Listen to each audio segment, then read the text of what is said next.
Hello നമസ്കാരം. എല്ലാവർക്കും idea tech YouTube ചാനലിലേക്ക് ഒരിക്കൽ കൂടി സ്വാഗതം. ഞാനിവിടെ പറയാൻ പോകുന്നത് എങ്ങനെയാണ് നമുക്ക് ഒരു JPG ഫയൽ PDF ആക്കി കൺവേർട്ട് ചെയ്യാമെന്നതിനെ കുറിച്ചാണ്. അത് നമുക്ക് വളരെ സിമ്പിളായിട്ട് നമുക്ക് മൊബൈലിൽ ചെയ്യാൻ പറ്റും. ഞാനിപ്പോൾ നിങ്ങൾക്ക് ഇവിടെ ഗൂഗിളിൽ കാണിച്ചു തരാം.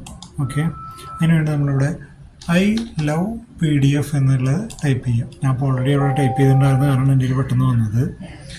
അതിൽ PDF ടൈപ്പ് ചെയ്തിട്ട് നമ്മൾ സെർച്ച് ചെയ്താൽ JPG to PDF നമുക്ക് അതിൽ കുറേ കൊടുത്തിട്ടുണ്ട്. PDF, word to convert, split to PDF, എന്ത് വേണമെങ്കിലും നമുക്ക് ചെയ്യാനുള്ളത് കൊടുത്തിട്ടുണ്ട്. നമുക്ക് PDF to JPG ആക്കാം. നമുക്ക് വേണ്ടത് ഇപ്പോൾ JPG ഫയൽ PDF ആക്കാൻ വേണ്ടത്. അപ്പോൾ JPG to PDF നമ്മൾ ഓപ്പൺ ചെയ്തു, സെലക്ട് ചെയ്ത് ഡെസ്ക്ടോപ്പിൽ പോയി ഒരു പിക്സൽ ഫോട്ടോ എന്ന് ജസ്റ്റ് ഒരു നെയിം കൊടുത്താണ് അത് ഓപ്പൺ ആക്കി. ഇനി നമ്മൾ ചെയ്യേണ്ടത് സൈഡിൽ കൺവേർട്ട് എന്നൊരു ഓപ്ഷൻ ഉണ്ട്, ആണോ? അതിൽ ക്ലിക്ക് ചെയ്യുക. ഓക്കെ, അപ്പോൾ കൺവേർട്ട് ആവും. എന്നിട്ട് നമ്മൾ ഡൗൺലോഡ് വരെ ഡൗൺലോഡ് ചെയ്യേണ്ടത് ഞാൻ ഡെസ്ക്ടോപ്പിൽ ഡൗൺലോഡ് ചെയ്യുന്നുണ്ട്. നെയിം അതിന് കൊടുക്കണം കേട്ടോ. ഓക്കെ, ഡൗൺലോഡ് ചെയ്ത് ഇനി ആ ഫയൽ ഞാൻ നിങ്ങൾക്ക് കാണിച്ചു തരാം. ഓക്കെ, ഡെസ്ക്ടോപ്പ് ഓപ്പൺ ആക്കി ഫയൽ നെയിം പിക്ചർ തന്നെ കൊടുത്തിട്ടുണ്ടായിരുന്നത്. നിങ്ങളുടെ സൈഡിൽ വരും.